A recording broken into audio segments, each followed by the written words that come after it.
Good evening, everybody. Welcome back to our third and final segment of today's programming regarding the exhibition. The porch is the tree is the porch is the tree is the watering hole. And in our final segment of today's conversation, we're going to be speaking with Germane Barnes and David Muir. I'm going to begin by introducing you to today's panelists. So let's start with Germane Barnes. Germane Barnes' research and design practice investigates the connection between architecture and identity. Mining architecture's social and political agency, he examines how the built environment influenced Black domesticity. His design and research contributions have been published and exhibited internationally at venues and in publications, including the Museum of Modern Art, the Graham Foundation, the New York Times, Architect Magazine, Design Miami Art Basel, the Swiss Institute, Metropolis Magazine, Curbed, and the National Museum of African American History, where he was identified as one of the future designers on the rise. Secondly, we have Mr. David Muir. David Muir's love for candid cultural and lifestyle photography inspires his works and is a signature component of his photo art collections. His work explores the authenticity in people and relationships between cultural and class identities within the context and identities within the context of his own experiences. So, Germane, we're going to start our conversation with you. I want to begin the conversation with the same question I asked our first panel a little bit earlier, and I'm not sure that you were listening. Pose the question again. I've been here the whole time. You've been here the whole time. Okay, so Yeah, so I don't remember the question, but I've been here the whole time. But so let's ask the question again then. So the question is, the porch is a tree is the watering hole is an excavation of cultural and geographic notes that come together to draw the Sistrunk community. Tell us how your chosen medium, which is design architecture, speaks to the narrative to the narrative of the Sistrunk community and more broadly diaspora communities across the country and globally. Gotcha. So for me and the way that I approached Dominique's proposal was trying to find ways in which Blackness finds itself across the diaspora and across communities. And so that materialized as sort of the built environment. So the ways we occupy porches, the ways we occupy informal porches, the ways we occupy housing. And so I wanted to bring a lot of those elements of wood frame construction, of metal roofs, of the singular shotgun home, of the porch, of these public spheres into the interior, which became the impetus for the exhibition design. So I always saw it as a way to show the commonalities across our culture from the various locations that we hail from, but also singing the praises of Sistrunk in that exploration. Fantastic. And I wanted to also ask you, because you've been quite busy catching up all the awards that are even possible to get in the architecture space. You've received two very important ones recently. So I wanted to ask you, you are recipient of not one but two coveted prizes in architecture: the 2021 Rome Prize and the 2021 Wheelwright Prize. The Porch, which you just mentioned, is an architectural element that can be found in historically diasporic housing typologies, including the shotgun house, is central to your ongoing research about Blackness in architecture.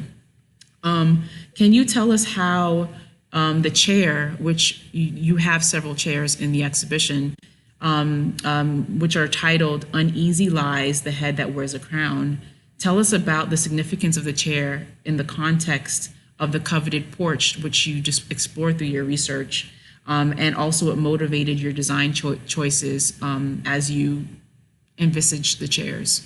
Sure. So as Dominique mentioned earlier, the chairs were a happy accident because it was supposed to be a much larger collective item, but then COVID made it so that we couldn't sit within 6 feet of each other. So the only thing that had facilitated that was individual chairs.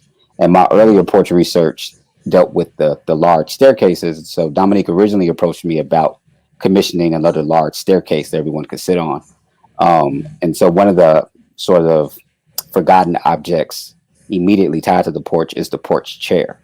Like you can't have a porch without the porch chair, right? So took some of the earlier sort of forms of the Bahamian porch chair, which is very iconic in the way that it looks. It's angular proportions, it's elevated back, and then thought about the ways in which Black people's hair we celebrate. It's our superpower. And unfortunately, a lot of other communities try to strip us of that superpower and they try to police our hair. So the reason why it's titled "Heavy is the Head That Wears the Crown" is because it's about all the responsibility that goes with our own shoulders of having to police our hair, be proud of our hair. And so it pays homage to Junkanoo bands and to Sunday morning church hats and the crowns in which we in the diaspora love to walk around and wear, as well as the Afro pick, which is one of the most iconic features of the Black community. So these two awards I recently got within the last 3 weeks are literally because of this exhibition. Those chairs were the focal point of those portfolios. And as you can see, once I was awarded, those chairs are the first thing they all publicize. So I thank Broward County Culture Division. I thank Dominique, and I thank David, who I collaborated with from day one, talking about all this work, because that's where the idea came from to even put these things together. And I'd be remiss if I didn't thank my amazing assistants who also helped pull this off, because it was a massive endeavor and it was a very long process, but Dominique pulled it off. Yeah. Yeah. I mean, I think it's, I mentioned earlier during the conversation that I had the opportunity to come and see the show maybe about 3 or 4 weeks ago, and I was just completely floored by it. It's such a spiritual exhibition, and I knew what all the references were as soon as I saw everything. So I was really happy that you all did such an impressive job at making the community feel welcome with this exhibition, and then your contribution to architecture. You're a Black architect, which, as we know, that's like unicorn status. There's not very many of us. If any of you who are watching knows anything about the architectural profession, it's only 0.01% of the profession has Black architects in it, and Germane is one of them. Germane is an award recipient within that field, so that's incredibly impressive. Thank you. Thank you so much for your thoughtful answers. And David, Yes.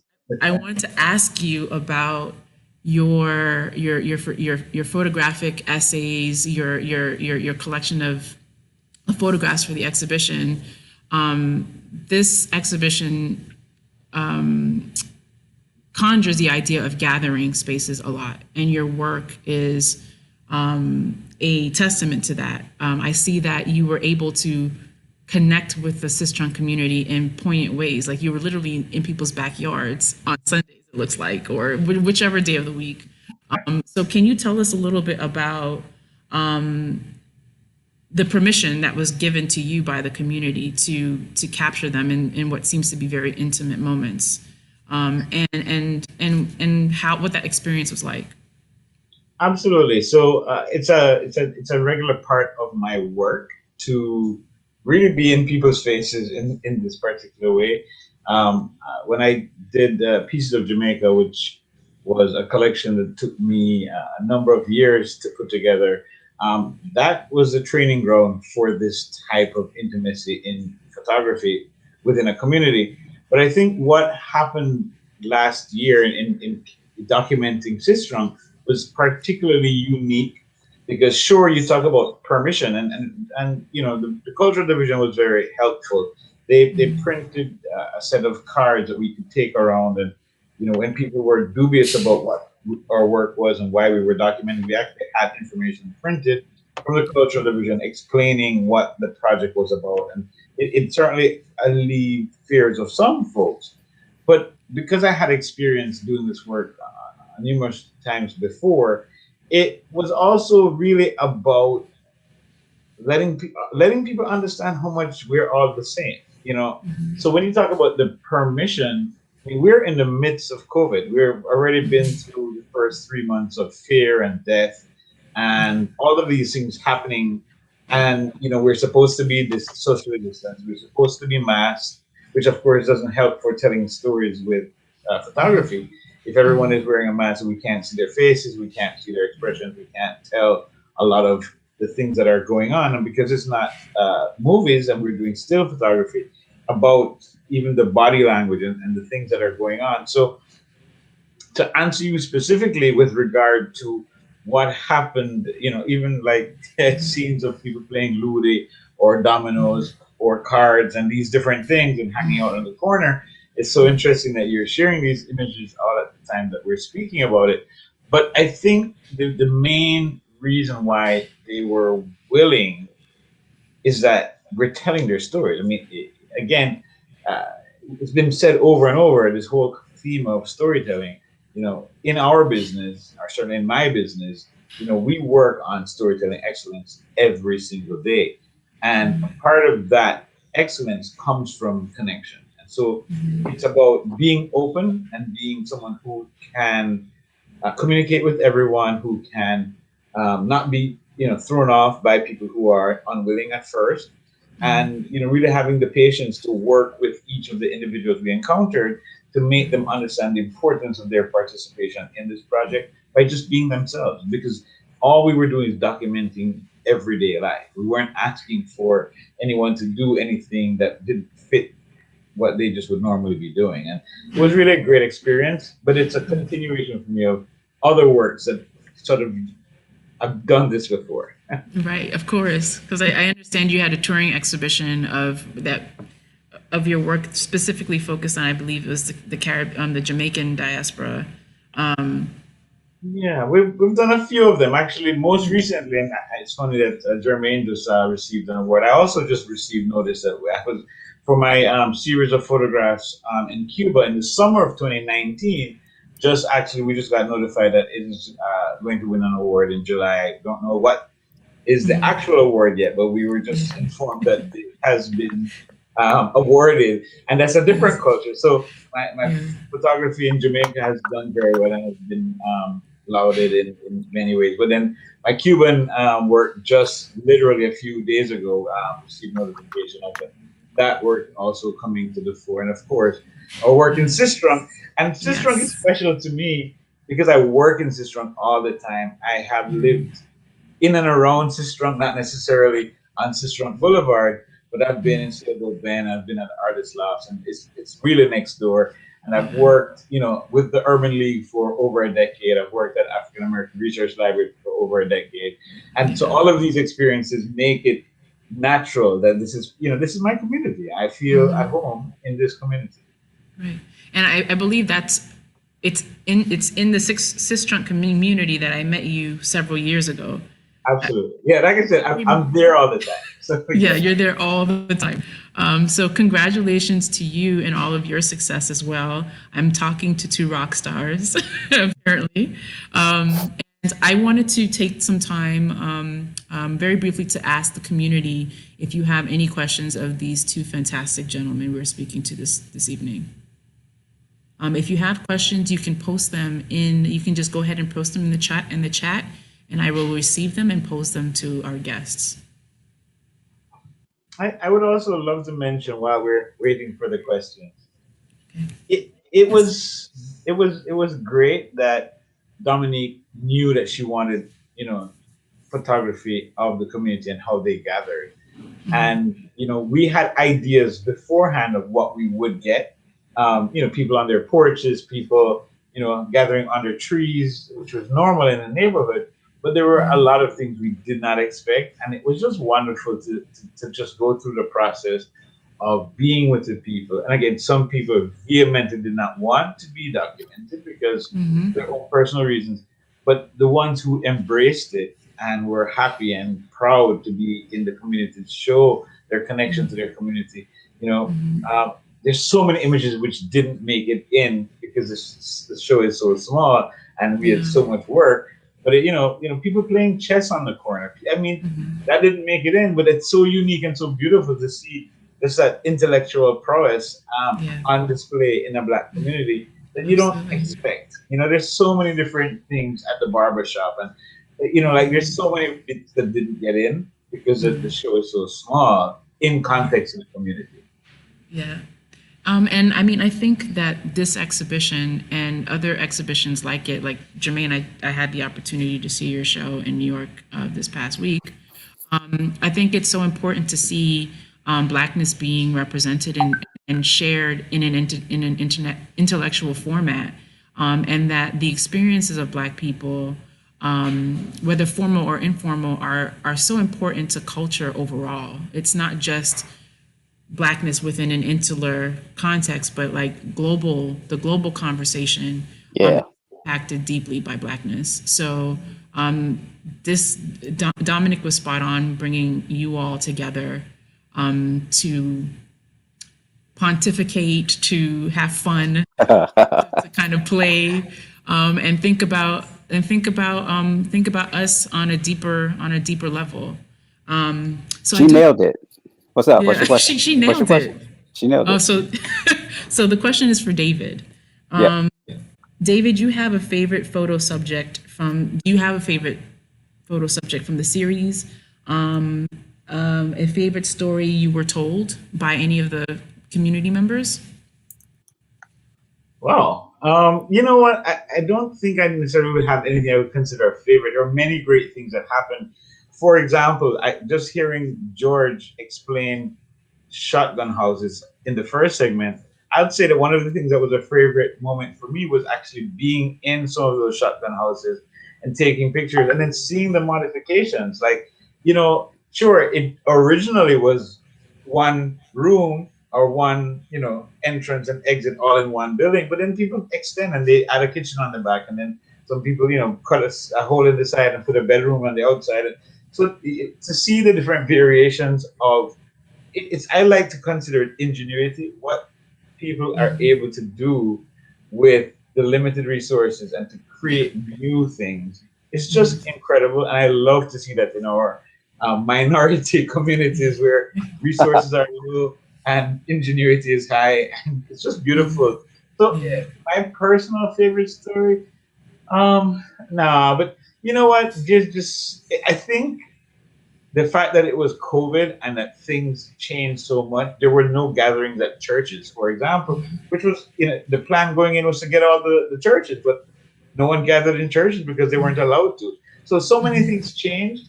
The expectations didn't meet the actuality, but we still found that people gathered no matter what. And under the trees was always special. Like there's no question. The trees, you can't get the folks to go into the sun when there's great shade. Yeah. Oh, amazing. And then for you, Jermaine, we got another question from our audience. What was the process you went through to design and build your chairs? So we went through about, I'm not gonna lie with you, about 30 different iterations of the chairs. Nice.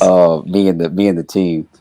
A lot of that was testing. It was we had 4 different versions of the backs, right? So we started with the Bahamian chair. We deconstructed that into the same dimensions. Instead of having it be wooden, we made it metal to reference the metal roofs of the shotgun home.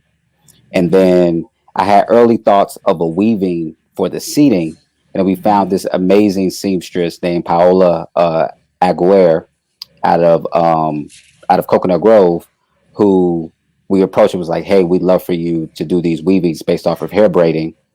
And she did that process. So boom, knocked those out. And every single chair has its own specific weaving that again references these stories of hair and policing, etc. And then the toughest part was once we figured out that the hair pick would be the bottom half, creating distinctly different crowns for each of the hair picks was the difficult part. So we have about 30 different versions of those crowns that exist, but we just picked the 6 that we thought were the best for the show. That sort of had the biggest variety in scale and ornament, etc. And then we tried 4 different ways to deal with the back. So there were some that were painted, There were some that was stained. There was some that was set on fire to sort of make a different type of color palette. In the end, we found just the raw wood looked the best. And so we just kept it that way. And in the end, you have the raw wood, which references air and the frame of the shotgun home. You have the metal that references the roof. And then you have the seat, which is the braided rope, which again references hair. So that's where all of that came together. And how long would you say that iterative process took? Oh, about 4 months. Yeah, I'm pretty sure Dominique was getting very annoyed with me. She said like, every time she said, so we showed her the chairs early, and then she was like, all right, do you have a prototype built yet? We're like, not yet. Do you have a prototype yet? Not yet. Do you have a prototype yet? Not yet. And a lot of that wasn't under my control. The fabricator was taking forever, and then they would fall out and come back. Because I'm not a metalsmither. So like if it was all wood stuff, we could have built it. But she like the fabricator just kept delaying and kept delaying. I have to go back to Dominique and say, can we have another week? Can we have another week? Can we have another week? But by the time we were done, she was blown away because they were supposed to be made to sit in. And then once Dominique saw them, she said, nobody's sitting in these. Yeah. Yeah, she's the one that made that decision. And I have a final question about the chairs because What's up? I want one. How is it? Are the chairs just going to be available for exhibition purposes, or is this going to become like a product design thing? The idea was to make it sort of a product design thing because again, like I said, I have 30 of these things on the drawing board that nobody's seen. Okay. It's just they only saw the 6 that are in the show, so there's tons of these that nobody knows exist. But the whole purpose was to get the ones ready for the show, and then the other part about it is to get it done at cost and at a reasonable cost. So like part of this may be a different type of material that might have the same gloss but might not be as heavy as some of the metal and those types of things, you know. Understood. Well, gentlemen, I'm so happy to have had a chance to reconnect with you, David, because I feel like we haven't spoken or seen each other in years. Yeah. Understanding you're in Jamaica, you're living your best life right now. You're enjoying yourself. It was a pleasure speaking to you both. Likewise. I'm proud of both of you. And I want to thank, again, the Broward Division of Cultural Affairs for giving Dominique the opportunity to connect with all of the artists in the exhibition today, for the artists spending time with us to talk about their work. And I want to also mention that the exhibition is up until the 29th. So you have maybe 2 more weeks to see this amazing exhibition. The Porch is the Tree is the Watering Hole. So thank you for joining us and enjoy the rest of your evening. Thank you. Thank you. Thank you very much. Okay.